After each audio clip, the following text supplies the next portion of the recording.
We've got more information now on Ric Flair and his AEW contract, which is a phrase I didn't expect to be saying in 2023. But TNA. Remember Mid-South Tony? No, TNA Tony, aka Jacksonville Dixie. It's been hard at work signing a new deal for Ric Flair. JP, we now know that his contract runs for 2 years. Why do we know it? Because Flair blabbed it himself on Wrestling Observer Radio, which of course he got an invite to this week. So in the special edition of it, we said him and business partner Chad Bronstein, which we're going to get into, so that Flair's tied to AEW for the next 2 years. Also expects to be a television character for the duration of the deal. Meltzer asked, are you going to be a part of TV for the next 2 years? And Flair said, yes, 76 and still talking, and threw out a woo. Yes, he will in fact be 76 years old when his deal expires. My favorite part of the story, your favorite part of the story, JP, is that Flair's Woo energy drink was also announced as the official energy drink of AEW in the press release that we got on Thursday. I did get that into my inbox, so don't get invited to the presses anymore, JP, but I get the fucking important stuff. And obviously, that was the big thing. And video viewers can see in your background, JP, the lovely looking energy drink that I'm sure Ric Flair is in the grand tradition of, remember he had chicken wings? I've seen a lot of videos and photos of them floating around. They look fucking rank. Worse than the chicken wings I had there last week that may well have been the cause of my food poisoning I think I had over the weekend. Those drinks don't look any better, mate. But apparently it came out today as well as like an add-on story that the WWE in fact turned Ric Flair down for the energy drink deal. And then he's gone crawling to AEW. And Tony Khan's gone, yeah, mate, that can be the official energy drink of AEW. And guess what, mate? You can stick around for 2 years as well. What on earth, JP? So yesterday, just to give you the news dump, I tried recording it a couple of times. And then I realized I was getting progressively angrier and angrier. And I think I was getting angry because I was having to start off with this story first of all, because it kind of just dominated everything. I mean, any drink, can I just say about the drink, a sparkling mushroom elixir, to quote the website, a terrifying phrase, unless those mushrooms are magic and you're off your tits somewhere in the woods, in which case they're probably a bit of a giggle. But dragon fruit, that's the title. 100%. Lemon, mushroom infused, that definitely is the title. Strawberry banana there as well. It's adaptogenic mushrooms in there. So let's just assume it tastes like piss water, because I don't think there's any other evidence to it. Otherwise, it's going to be anything else in there. The thing about that tie-in, that side of it, is it feels really cheap. That's what it is. It feels really, really cheap. This doesn't feel like it's a big... This isn't Monster sponsoring UFC, and I don't like Monster. I don't like energy drinks, full stop. But they're a big brand. Red Bull, big brand, obviously. Woo Energy, not quite. You might as well be sponsored by Kevin Nash's CBD oils and whatnot, because at least there's a bit more fun stat to be had with those. Don't you think it's one of those energy drinks that 100% is going to be in Home and Bargains in about 2 months, or B&M Bargain, or a Home and Bargain? I think what the Southerners call it. It's going to be in one of them shops. Like, remember the Mike Tyson one? You'd see that everywhere. Really, like there's like all those fucking different celebrity branded one. It's the big fucking thing that people have been doing, isn't it, over the last decade or so now? Just attach a name to it, hope it goes forward, and then bulk sell them in a big box at Home Bargains, sorted. But it's so fucking everything about this deal from beginning to end is just seems dumb. It seems, I don't know, somewhat panic-stricken as well, dare I say it. It has that feeling. It's very TNA. In fact, it's kind of worse than TNA, because there's no excuse for this. Because morality aside, and that's a big reason for not signing him, is the stuff with the dark side of the ring story. Plus, also, you've tried in Tony Khan's case to do the moral high ground story about Vince McMahon as well. And it's like, well, you don't come across any better now, do you? Now, as you had rightly said, it's one thing, Vince McMahon's crimes could get him life. Rick's would get him a few years. They're still crimes, and they're still bad crimes. So there is that side of it. But even on the most practical side of it, why, for the love of God, would you bring him in? What does he offer in 2023? Because he can't talk. and he won't stay on script. He looks terrible. And like, I wouldn't trust him to walk down. He could genuinely die on your watch. And he will want to get involved physically as well. Do you think he'll, like I said before, do you think he'll stick to a script? I don't see, there is no benefit to this whatsoever from them bringing him in other than it's a name. And as Steph says there in the chat, it's trash. That's what this is. It's absolute trash, low rent, from the energy drink to just how he is these days. Like, as just this kind of like a figure of fun for some people and just a creepy old man for others. None of it's positive. This 1989 version of Ric Flair that's on the front cover of the cans in the image behind me, that's gone. That's not around. That's not what you're signing up for here. And you're not going to get any kind of like a Sting run, which we were even doubtful about at the time, but, you know, happy to be proven wrong. They got so much more out of it. And in many ways, what I got annoyed about is I like this Sting run so much. This has kind of ended up overshadowing it. Because there's a part of me goes, they're going to try and probably do Sting versus Flair again, which would be awful.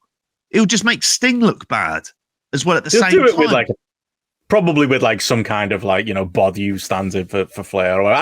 That's where I draw the line. I don't think they're stupid enough to do that. I wouldn't rule anything out based on them being stupid enough to sign him in the first place, but I hope they're not stupid enough to do that. I think the thing for me is just like, you know what's telling, and I don't want to dig this because I'm sure we'll end up with this on the YouTube. Like, I'm sure Tony Khan has tweeted again by now, but he went fucking silent like for like 24 hours because like the shit and the pelters the company was getting over this. Just look at the comments on Twitter and tell me this is worth it. Look at the quote tweets. I know it's only Twitter, but like just look at it for what the general consensus is on this and like how it really feels like it's the straw that's broke the camel's back for a lot of people. It's like a lot of these things. We're going to review Dynamite later.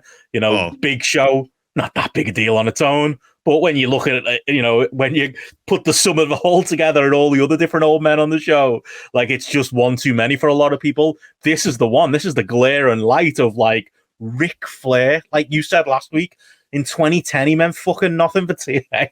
Like, he's not going to be, there's no positives here. He's not going to make a difference for ratings. Like, he's a name that maybe you can, maybe the positive is you can put him in front of executives you don't know better.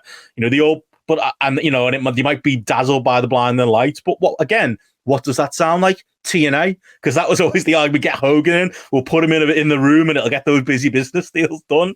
Like, it's always the thought, isn't it? And like, it just feels so TNA and in a, you know, in a week where, you know, Dynamite has been widely panned, in a month and a pretty much a year where I think a lot of people's AEW fandom is being tested, where a lot of business metrics are down, where just generally the mood, but like I said on Spotlight, the vibes surrounding this company are down. It's like Tony Khan didn't need to take this L. This is just an additional one that he's paying through the fucking nose to get just for them be able to mark that he's got Ric Flair under contract because he wants to do this for so long. And if Tony Khan doesn't believe me, he doesn't believe you, he doesn't want to listen to any of the other people who are screaming how bad an idea this is outside of Dave Meltzer, who apparently hated all the old men in AEW, but now, you know, here's Ric Flair on his fucking podcast. But whatever. Like, he doesn't want to listen to any of us. You know who we should fucking listen to? You should get on the phone, call Kerry Silkin, ask Kerry Silkin for Ric Flair. You know, or you probably call Dixie Carson and she'd probably tell you everything was great. Call Kerry Silkin, he'll tell you the real story. Like, Ric Flair sees a mark, and like, I'm not calling Kerry one. Kerry's a great man, but he fucking took Kerry Silkin for a lot of money. And Tony Khan should be ready for that to happen too. You know the hijinks are coming. You know he sees him as his new cash cow. And like, yeah, just speak to that man. He'll tell you. Because Ric Flair has taken many a lesser promoter than all of these guys. And like you said, can't be trusted on TV. Can't be trusted to keep on topic. You can't like trust them to be able. You can't trust them that there won't be worse stories coming out. You know, as bad as the ESPN stuff was, and as bad as the Plane Ride from Hell is, there's worse shit in his book that never really gets covered. Like, he's also a PR disaster waiting to happen. Like, there's so many reasons why it's fucking ridiculous, and it's just emblematic of what AEW right now is. They didn't need to shoot themselves in the foot, and they chose to anyway. It is, and you're gonna when we get into the review of Dynamite, there's a lot of this stuff that's going to come up as well. But there's something about this idea that we can make a signing, or we're going to say we've got an important announcement to kind of get out of what are fundamental issues in terms of sorting out and organizing your product as well. And it's not like they don't have enough people for TV or enough veterans for TV as well. Yeah. This is the thing. Steph listed them in the chat, like, the Hardys, Edge, Sting, Jericho. You've got like all of these other people at the Big Show. You've got all these other people there. Flair doesn't add anything. He just becomes another one of those guys as well. And for a product that was designed as an alternative, this is what wrestling kind of could be. It doesn't seem like an alternative. It just seems like it makes it seem like a secondary product. These are the people that WWE don't want. So we'll have them, and we'll have them in a heartbeat, and we'll make them focus parts, and we'll put sponsorships and stuff like that. I mean, Christ, if MLW went for Ric Flair, I'd be like, is he worth the money? I'm not sure he's worth the money for them. Do they really need it? Unless he was there to get him a TV deal. But he can't even say that. Like, yeah. I think the idea of like the you can put him in front of executives, there can be that kind of argument. I'd worry about the mindset of those types of executives who still think Ric Flair is a big deal in this day and age, because his best days, like we were talking about his retirement matches in the mid 90s, and we were thinking even in 1992, he's a bit old, isn't he? And we've got him here in 2023, and I just cannot see for the life of me there's no contrarian position that makes this out to be a positive in here. Ric Flair wants to have a promo battle with MJF is what in terms of one of the stories there. Absolutely fucking not. Unless and even if MJF went both barrels, what's that going to do? A roast of Ric Flair on TV. How's that going to work? What's he, he's just going to do something daft, like pull down his trousers and do his funny walk across the ring, isn't it? It's just going to be bad news. Not to mention the serious kind of health issues. And you're putting him out on the road, traveling around, which just brings out the worst in him as well. It's an awful move. Multi-year deal, 2-year deal. No, not at all. Like I saw this, and when I was doing the news, I was just like, nah, can't be doing this. And I read it, and I was just like, he's fucking this, Tony. And this is where, you need people in the room to be going, right, we need to have a proper word about where things are going in this company, in the direction of it. Yeah. And like Steph says here, Meltzer said Tony kept a secret from everyone in the company. Therefore, there was no consultant, especially to maybe the women backstage who might have, thoughts on this. The deal's done now. And here he is, he will absolutely, as Simon says in the chat, he'll take the money and run, and he'll be slagging AEW off in the press in about, if he survives that long, 2 years, he'll be doing that. As Adam says in the chat as well, he'll be, they'll be taking a big loan off Tony Khan. He sees him coming, and he'll be slagging him off in a year and back in WWE, getting his 12th Hall of Fame, induction. All of these things are probably true, aren't they? That is what you're signing up for when you're signing up for Ric Flair. And like you said there, the quality of the TV is not going to improve over him. It's not going to be good content. It's going to be lame content. Again, Big Show. That's a big one for me. I was bored of him when I went to WrestleMania in 2006, and here he is in AEW. Ric Flair, I was bored of him when he was back in WWE. Like you said, when I was a fucking kid in 1991, I thought he was an old man then. I've been sick of him for a very long time, especially that TNA run, and especially we laughed at his last match, but there is no fucking value in me seeing Ric Flair segments on TV right now. And what does it all together tell you? It tells you that this company is in desperate times. This company is I think I've had about 20 people say it this week, and every one of them is right. This is a company that has completely lost its identity. This, again, as we've said multiple times, is not the company we signed up for. There's 2 TNAs in the marketplace now. We've got the TNA that's starting again in January, and the TNA that fucking Jacksonville Dixie is running now, because this is the most. If AEW has a brand identity right now, it's the same brand identity. Desperate TNA are grabbing whatever they can and just fucking wheeling out the fucking corpse of Ric Flair on TV for what? For Tony Khan to bury his head in the sand and pretend all critics are wrong, and to mark out that he's paying Ric Flair money. It's the absolute straw that broke the camel's back, JP. It is. It really is. And I was thinking, the only argument, and I don't think it's a remotely good argument, is this would be some sort of leverage to get Charlotte Flair. Well, if you have to go to these lengths to get Charlotte Flair, is Charlotte Flair worth it? And I'd argue no. I don't think there's any you've signed her husband up, for Christ's sakes. Like, if that isn't enough to kind of get her in there. Reunion. Flair's versus the Knights. Is that coming next All In? There's your main event. Jesus. Put them up against each other. Get all the vanity hires on both sides, you know. Saraya and the boys. You know, she'll get a mum and a dad job by them.